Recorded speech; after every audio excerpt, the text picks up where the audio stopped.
بسم اللہ الرحمن الرحیم۔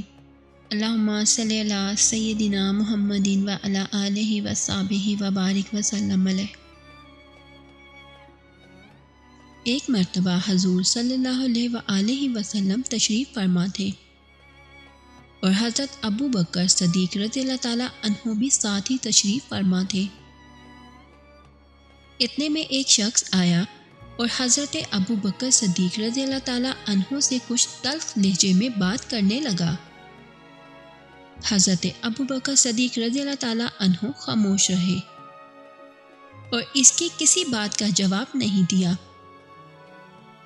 مگر بات جب حد سے زیادہ بڑھ گئی تو حضرت ابو بکر صدیق رضی اللہ تعالیٰ عنہ نے اسے جواب دے دیا۔ جیسے ہی حضرت ابو بکر صدیق رضی اللہ تعالیٰ عنہ نے اسے جواب دیا تو حضور صلی اللہ علیہ وآلہ وسلم کے چہرے مبارک کا رنگ یکسر بدل گیا اور آپ صلی اللہ علیہ وآلہ وسلم اس مجلس سے اٹھ کھڑے ہوئے۔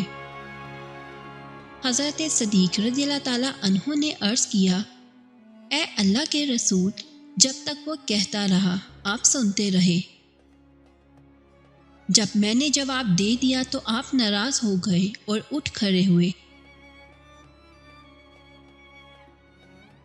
تو حضور صلی اللہ علیہ وآلہ وسلم نے فرمایا، اے ابو بکر، جب تک وہ کہہ رہا تھا اور آپ خاموش تھے تو ایک فرشتہ آپ کی طرف سے اس کو جواب دے رہا تھا، اور جب آپ نے خود ہی کہنا شروع کر دیا تو بیچ میں شیطان آ گیا، اور نبی اس مجلس میں نہیں بیٹھتا جس میں شیطان آ جائے، اس لیے میں وہاں سے اٹھ گیا۔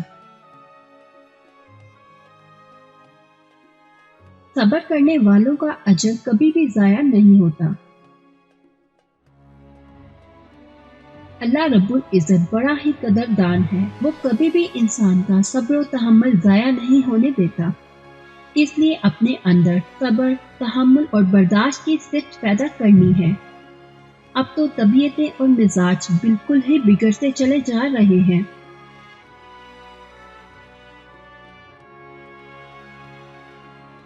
چھوٹی چھوٹی باتوں سے نفرتوں کے اتنے بڑے پہاڑ کھڑے ہو جاتے ہیں۔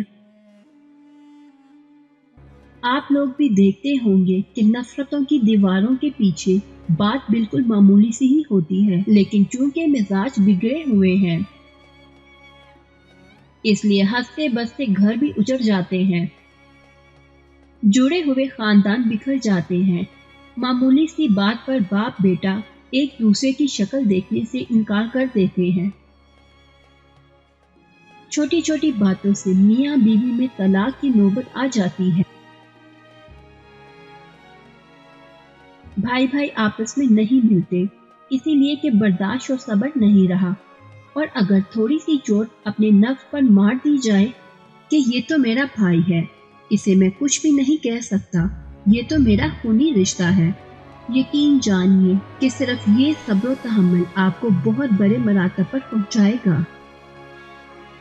اللہ تعالیٰ ایسے کرنے والوں کو دنیا اور آخرت میں اس صبر و تحمل کا بہترین نعم البدل عطا فرمائے گا، کیونکہ اللہ تعالیٰ کو صبر کرنے والے اور درگزر کرنے والے بہت ہی پسند ہیں۔ اسی لیے اپنے اندر صبر کو پیدا کریں، اپنے رشتوں کو بچائیں اور سب کو ایک دوسرے کے ساتھ جوڑ کر رکھیں، کیونکہ اللہ تعالیٰ کو ساتھ رہنا بہت پسند ہے۔